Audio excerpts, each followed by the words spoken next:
Seventh golden ഡയമണ്ട്സിലേക്ക് സ്വാഗതം. പൊന്നു വാങ്ങാൻ പൊന്നുവേണം. ഇത്തവണ സെവൻസ് നിങ്ങൾക്കായിട്ട് എത്തിയിരിക്കുന്നത് ലക്ഷം ഓഫറുമായാണ്. നറുക്കെടുപ്പിലൂടെ തിരഞ്ഞെടുക്കപ്പെടുന്ന 10 പേർക്ക് 10,000 രൂപ വീതവും കൂടാതെ നിരവധി സമ്മാനങ്ങളും. അപ്പോൾ തീയതി മറക്കണ്ട, ഓഗസ്റ്റ് 20 മുതൽ സെപ്റ്റംബർ 15 വരെ. അപ്പോൾ ഏവർക്കും സെവൻസ് ഗോൾഡൻ ഡയമണ്ട്സിന്റെ ഹൃദയം നിറഞ്ഞ ഓണാശംസകൾ. കോതമംഗലം ആറിൽ ഒഴുക്കിൽപ്പെട്ട കുട്ടിയെ രക്ഷിച്ച മുഹമ്മദ് ഫയാസിനെ ആദരിച്ചു.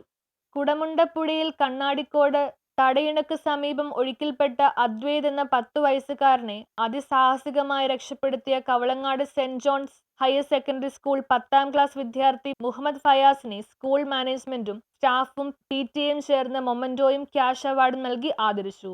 അതിനെ രക്ഷപ്പെടുത്താനായി കാണിച്ച മുഹമ്മദ് ഫയാസിന്റെ ആ ധൈര്യം ഇന്ന് നമുക്കെല്ലാവരും മാതൃകാപരമാണ്. നിങ്ങൾ മക്കൾ ചിന്തിക്കേണ്ടത്, നമ്മൾ ഒരാള് റോഡിൽ വീണ് കിടന്നാൽ നിങ്ങൾക്ക് എടുത്തു പൊക്കാൻ പറ്റൂലെങ്കിലും വീണ് കിടക്കുന്ന ആളെ അടുത്തുള്ള ആരെയും വിളിച്ച് കാണിച്ചില്ല, വണ്ടി വീണ് കിടക്കുന്നുണ്ട് എന്ന് പറയാൻ പറ്റിയാൽ അത് വലിയ പുണ്യം.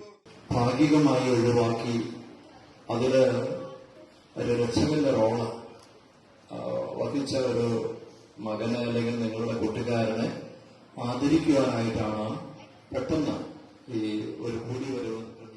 സ്കൂളിന് അഭിമാനവും നാടിന് മാതൃകയുമായ മുഹമ്മദ് ഫയാസിനെ കവളങ്ങാട് സെന്റ് ജോൺസ് യാക്കോബ പള്ളി വികാരി ഫാദർ ബേബി മംഗലത്ത് മൊമന്റോയും മാനേജർ ക്യാഷ് അവാർഡും നൽകി. മാനേജിംഗ് കമ്മിറ്റി അംഗങ്ങളായ ജോർജ് എടപ്പാറയും ബിനോയ് പോളും ചേർന്ന് പൊന്നാട അണിയിച്ചു. സ്കൂൾ PTA സ്റ്റാഫും മൊമന്റോ നൽകി ആദരിച്ചു. ചടങ്ങിൽ headmaster Soji Philip, principal Sumi Joseph, PTA president Subhash, പള്ളി ട്രസ്റ്റി എൽദോസ് TK, അധ്യാപകരായ മുഹമ്മദ് ഷിയാസ്, ഷൈനി PK എന്നിവർ പ്രസംഗിച്ചു.